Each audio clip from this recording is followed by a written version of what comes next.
사장님한테 왜 이러지? 더 이상 못하겠어. 사장님한테 속 시원하게 말하지 못했던 은밀한 노동법 이야기가 펼쳐집니다. 노동법 사냥의 이농사 노동우사입니다. 오늘도 사연을 통해 노동법을 배워보는 시간을 가질 건데요. 오늘의 테마는 휴가와 해고, 퇴사입니다. 실제 사연을 마찬가지로 총 3개 소개해드릴 예정입니다. 그리고 각 사연에 대한 분석을 통해서 노무사들의 시점에서 무엇이 노동법에 위반되는지 그리고 근로자와 사용자가 어떻게 대처를 해야 되는지 알아보는 시간을 가지도록 하겠습니다. 첫 번째 사연은 요즘 코로나19 때문에 진짜 고생 많은 직종이죠. 간호사분이 보내주신 사연인데요. 한번 들어보겠습니다.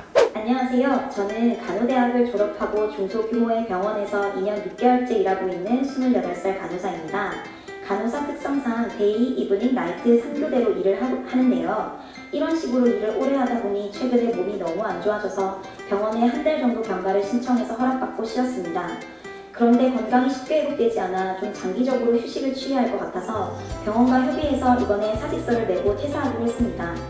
그런데 그저께 총무팀에서 퇴직금 지급했다고 해서 확인을 해보니 금액이 생각보다 너무 적더라고요. 무슨 일인가 싶어 병원 총무팀에 물어보니 퇴직금은 퇴직 전 3개월 동안 받은 임금을 기준으로 산정하는데 제가 퇴사 전 병가를 냈던 한 달 동안 받은 급여가 없어서 퇴직금이 적게 나왔다고 합니다. 그게 말이 되냐고 하니까 자기들을 법대로 한 거라고 하는데 저는 너무 억울해요. 이게 법대로 된 게 맞나요? 때를 좋아하는 종무팀이시네요. 이런 경우가 많은데 문제가 있죠. 그렇죠. 병가를 쓰고 그리고 퇴직금에 관련된 이제 평균 임금에 관한 사연이라고 볼 수 있는데요. 총무팀이 하나는 알고 또 다른 하나는 모르고 있을 때 이런 경우가 발생할 수가 있는 거죠. 평균 임금의 취지는 근로자의 통상적인 생활 임금을 보장하기 위한 것이기 때문에 사연자분과 같이 이제 특별한 사정으로 인한 기간은 제외를 하도록 근로기준법 시행령에서 규정을 하고 있습니다. 수습기간 3개월, 사용자 주체사에 대한 휴업기간, 출산 전입휴가기간, 육관직기간, 업무상 부상이나 질병으로 인한 휴업기간, 업무 외 부상이나 질병으로 인한 휴업기간, 쟁의기간 다양한 경우에 대해서 평균임금 산정에서 제외를 하고 있습니다. 사연자의 말을 들어봤을 때 진짜 법대로 한다면 사용자의 승인을 받아서 이루어진 기간이기 때문에 정상적으로 근무한 2개월의 임금에서 그 일수로 나눈 평균 임금을 기준으로 퇴직금을 계산이 돼야 되는 것이 맞습니다. 그게 진짜 총무팀에서 좋아하는 법대로 하는 거죠. 그러니까 총무팀 퇴직금 잠깐 멈춰! 아무래도 일하다 다치거나 뭐 이제 질병이 생긴 산업재해가 아니라고 한다면 반드시 질병으로 인한 병가나 휴직에 대해서 사업주가 이를 줘야 된다고 노동법에 정해진 부분은 없습니다. 다만 뭐 단체의 협약이나 취업규칙, 근로계약서 등의 관련 규정이 있다고 하면 그에 따라야 되겠지만 규정이 있다고 하더라도 사업주의 재량 줄 수 있다 이런 경우가 많아요. 일방적으로 사용자의 협의 없이 나 1년 동안 몸이 안 좋으니까 쉬겠다 거기에 대해서는 무단 결근으로 지급될 수가 있거든요. 그러니까 급여나 퇴직금 같은데 불이익이 생길 수 있으니까 사업장과 합의를 하신 후에 들어가셔야 된다는 거 유의를 하셔야 되겠습니다. 자, 그러면 다음 사연입니다. 개인 카페에서 일하시는 알바생입니다. 안녕하세요. 저는 대학교를 1년 휴학한 23살 여학생입니다. 휴학하면서 자주 가던 개인 카페에서 사장님이 알바해볼 생각이 없냐 하셔서 1년 동안 일하기로 하고 알바를 시작했어요. 그런데 1년이 되기 며칠 전에 갑자기 사장님이 이유도 없이 내일부터 나오지 말라고 하고 연락을 안 받으시네요. 저는 며칠만 더 일하면 퇴직금을 받을 수 있다는 생각에 복학하고 그 최신 노트북을 사려고 한창 알아보던 중이었는데 너무 화가 나요. 제 퇴직금 받을 수 없을까요? 노트북을 사려고 했는데 퇴직금으로 이제 아무리 알바를 하더라도 이제 사장님이 내일부터 당장 나오지 말라고 하는 건 좀 에바죠. 네. 사장님 인성 문제 있어? 우선 사연을 좀 살펴보겠습니다.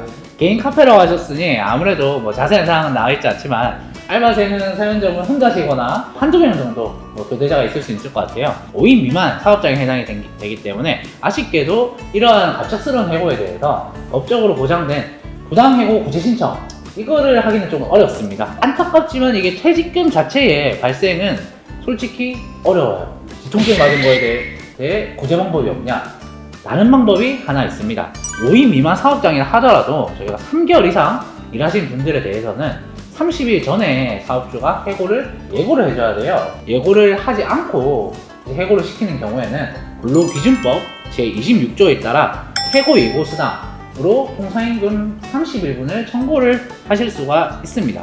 만약에 사장님께서 난 못 주겠다, 난 인성에 문제가 있기 때문에 못 주겠다라고 하신다면 꼭 노동청을 찾아가셔서 문제 제기를 하시기를 바라겠습니다.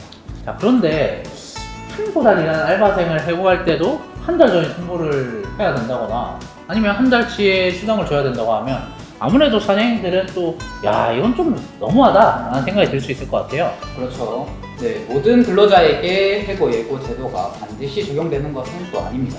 네, 그래서 근로기준법 제26조 단서에 따르면 해고 예고 제도의 예외로서 계속 근로기간이 3개월 미만인 근로자라든지 현재 지병, 뜻밖의 부득이한 사유로 사업을 계속하는 것이 불가능한 경우 근로자가 오히려 고의로 사업에 막대한 지장을 초래하거나 재산상 손해를 끼친 경우로 고용노동부령에서 정한 사유가 해당이 된다면 이러한 경우에는 30일 전에 해고 예고를 하실 필요는 없고 또 30일분의 통상임금도 지급할 필요 없이 즉시 해고가 가능합니다. 그러면 마지막 사연 들어볼까요?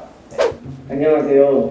저는 작년 코로나19 때 생긴 소규모 마스크 제조 공장에서 약 1년 정도 일하다가 최근 사장님이 경영 사정이 어려워져서 곧 폐업할 것 같다고 해서 사장님과 협의해서 권고사직서를 작성하고 퇴사한 20대 남자입니다.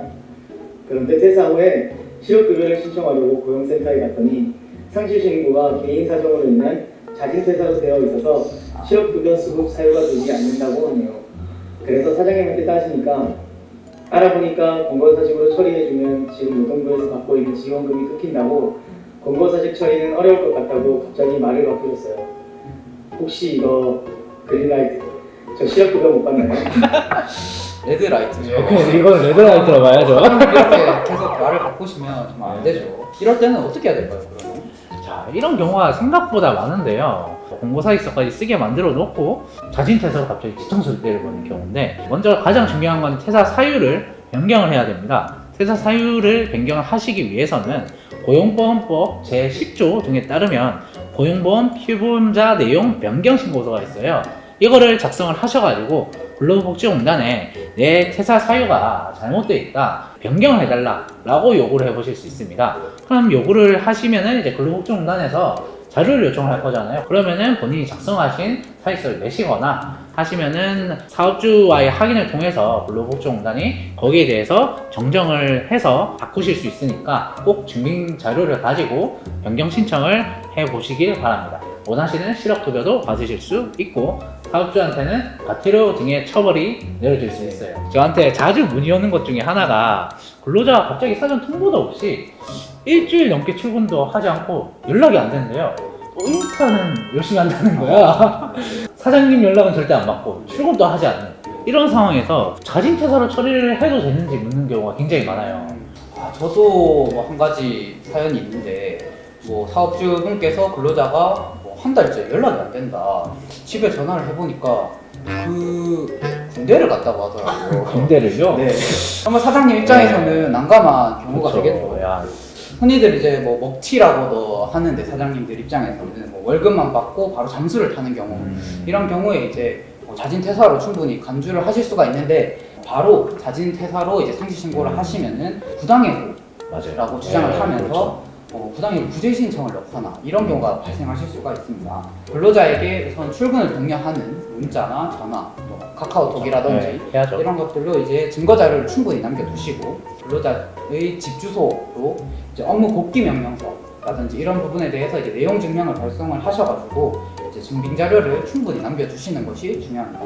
그리고 그럼에도 근로자가 상당 기간 동안 뭐 응답이 없다 그러면은 이제 암묵적으로 묵시적으로 사직의 의사를 밝힌 것으로 봐서 그때서야 이제 자진퇴사로 상시신고를 하시는 것이 바람직하다고 할 수 있습니다.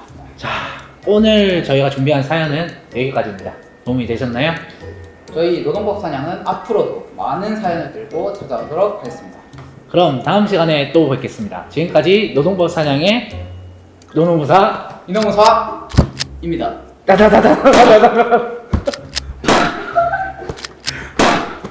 나 이제 못해.